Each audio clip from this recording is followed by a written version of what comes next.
Thank you, guys, for your time. Really appreciate it. When you guys said eternal, you meant it, didn't you? Well, well, to be fair, yeah, we're still going. But to be fair, it's the music, because the music, as you can see, it still goes on and on and on. When you look at I Want to Be the Only One and Powerful Woman and Stay, they're such classics that they're timeless, which is what we were working towards, having music that can continue on and can be timeless. And it's something that people will be jumping up and singing and dancing, even their kids and their kids and their kids, which is exactly what's happening. Over 3 decades later, right, did you think you would still be here in 2025 to sit down and talk about music? I don't see why not. Do you know what? There's an era and there's a time for everything. And so with transitions as young women at the time, it was a career-based road for us. Then we settled down, some had got married, some of us had kids, and you're moving into another transition. So naturally, when the kids come along, your focus is on your kids. And so once you've kind of nurtured them and got them into the right direction, and they're now in college or sixth form or uni, you think, oh, I can breathe.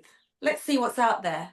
You know, let's see what's next for me as a woman who has ambition and who has so much more to give. So not necessarily thinking, oh, would we be here many years later? But we were always open to anything in regards to our journey and what that may have looked like. Do you know what? I'm one of those ones that just lives life as it comes. Therefore, if we were here, we were here. If we were doing something, I'd be happy no matter what stage in my life I was at. Because I try only to do things that work with the soul. You know, if you're happy, then what you do and what you put out will always be positive. But I think what we're doing here now, came as a massive surprise. It wasn't something that was ever on the cards. It's not something that we said, oh, we want to do touring. We were all home with our kids doing normal day-to-day life. And this opportunity came along out of the blue, completely out of the blue. And we were like, why not? It's like after you've done it so many years ago and then you come back to it, you kind of go, actually, we could change things up to suit better with family life and how we are now as people. And it could be fun. And so far, great stuff. Crystal, what's your thoughts on this Juggernaut still rolling all these years later? Well, I'm very happy it is. I won't lie. I used to listen to it a lot here in Paris. So when I heard that it was back, I was very happy. And when I entered the group, I was double happy, you know. It's really nice to see the crowd enjoy it still. Even in France, you know, I was actually surprised to see how much people loved Eternal here in France, because I didn't know, you know, and all around me people were like, oh my God, it's amazing, it's crazy, I love this song and blah blah blah. So it was really nice to see. Esther, speak on getting this opportunity, and you know, V's already touched on the fact that it wasn't something that was planned. So talk about getting it and just kind of digesting the fact that actually you're getting back in the saddle, and just how that looks from your perspective at this time in your life. The journey is a little bit easier, as I said, because my son is older. The journey as a woman back in the industry, a vocalist, it's a little bit scary. It's scary. It's kind of, I don't know what to expect. The love that we're receiving is amazing. So it makes that whole journey of coming back, the nostalgia of singing all the songs. I mean, I'm like on cloud nine when I get on the stage myself, and it's like, yeah, I'm like, yeah. And I'm like, 1 minute, I've forgotten the words because I'm so like, yeah. It's exciting. It's definitely exciting, but it's a ball of emotions that's going on. Looking forward to the Scala on the 30th, our first gig for the band in over 10 years. And what that's to look like. There's so many expectations. There's so many people. I mean, we are watching Insta in the comments and, oh, we would like this, or we would like this. And we're thinking, oh my God, can we fit this and this in together? Can we do that song? Can I even move like that again? But I'm welcoming it. I'm loving it. I'm loving it in a positive way. Ways of. I was actually speaking to someone the other day, and they were saying if you're not nervous, then there's something wrong. Because the nerves gives you that adrenaline, it gives you that rush, and it actually allows you to hit notes that you didn't think you were able to hit, and give the crowd something that you ultimately want them to walk away going, that was bloody amazing. I nearly said something else. But yeah, it's I think it's natural. I think it's natural, and it's probably a good thing as well.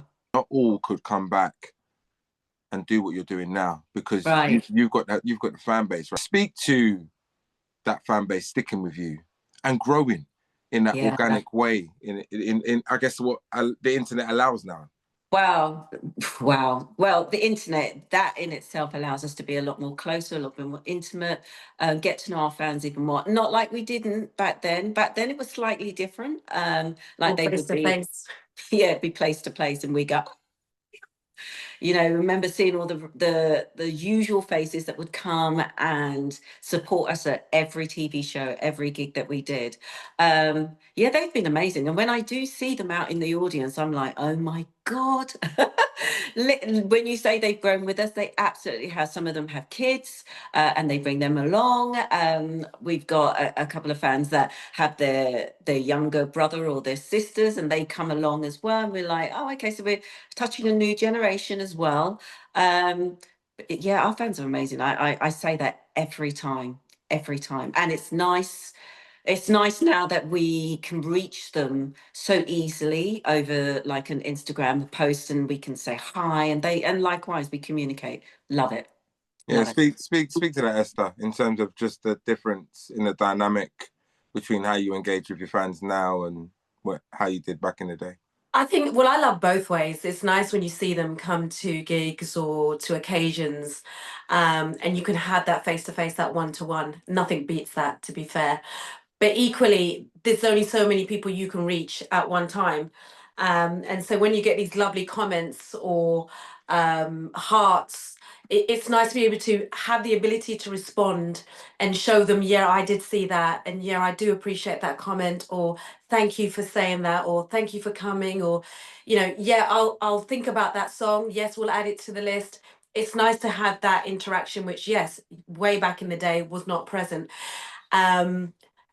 Had we had it then, maybe we wouldn't be in like 3 or 4 different places in one day, helicopter here and helicopter there, and rushed off our feet and tired like most bands were. It does serve its purpose, and it would have been great to lighten that load, because it was heavy work back then.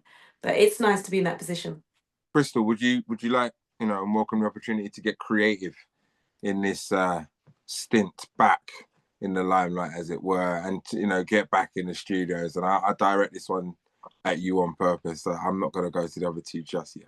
Well, of course, and S and Vernie leave me some space for this.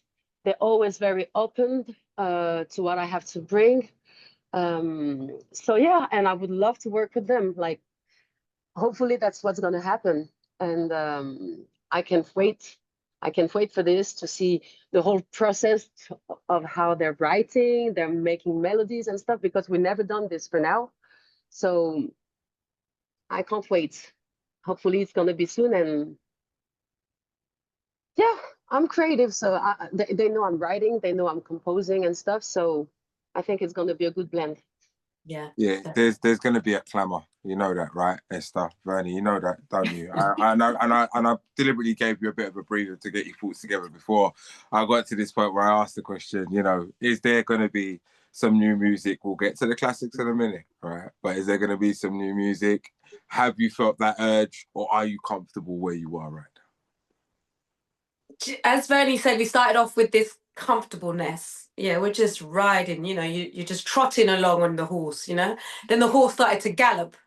And then you're thinking, wait a minute, slow down. It's going at a steady pace, but we're loving the pace. Yes, we are looking at music. Yes, we are interested in going into the studio. And as Chris says, the three of us working together, it'll be a nice mash, because Chris is very lyrical. She can compose and write her own music, which she has been doing. So it'd be good to get her feel. So you get a different feel, a different edge, a different sound to what Vernie and I naturally bring to the table. So that in itself is going to bring Eternal to a new era. So we are looking forward to that transition. The studio is my thing. I say that all the time. I love being in the studio. To me, that is the most creative element of the music industry. Writing and just building something from scratch that you then move to the next stage and you give to the audience and you see that reaction. Harmonies, that's my thing again. Layering those tracks and just hearing that blend come back through the speakers, and you just go, oh my God, that's amazing. Yeah, I love studio. So I'm really looking forward to getting back in as well. Excited to hear some of that, man. You guys, back in the day were battling against some big girl groups. In that time, Spice Girls, All Saints. So I wondered, when I was kind of sitting down thinking about some of the questions I was going to ask you today, did Eternal get their due flowers? Like he touched on, Vernie, vocals, harmonies, it could be argued that others couldn't touch you when it come to that. And I'd be one that'd be arguing that, just for the record. Yeah, so. And no hate on the others. No shade on the others. Of course right? not. No of shade. course Everybody not. done their thing. We can look back now and talk about it. Exactly. I mean, each to their own. Every band had their own right and had their own style. I wouldn't even say we battled with All Saints and Spice Girls, because we came before. Bullshit. We was off the back of En Vogue, to be fair, which is a lot of people likened us to, which, yes, I'll grab that. So there was no competition, to be fair, anyway, and because we're all good in our own right. No, of course. And I guess my question is that, did you get your flowers? Vernie, did we get our flowers? I don't know. All I right. know Well, I mean, the answer's the answer. But listen, on the real, I don't think you did, and I wanted to hear what you think, because my opinion don't mean much. But just in a time where it seems that you only need to pop and be hot for, a second these days, and everyone's on, you're like, you've done. Do you get what I'm saying? You've done something, and I just think longevity is key. A lot of 95% of what we see nowadays, if we're just using nowadays as a barometer, we won't, be hailing them in the same way in 30 years' time. I think we can just be quite honest about that.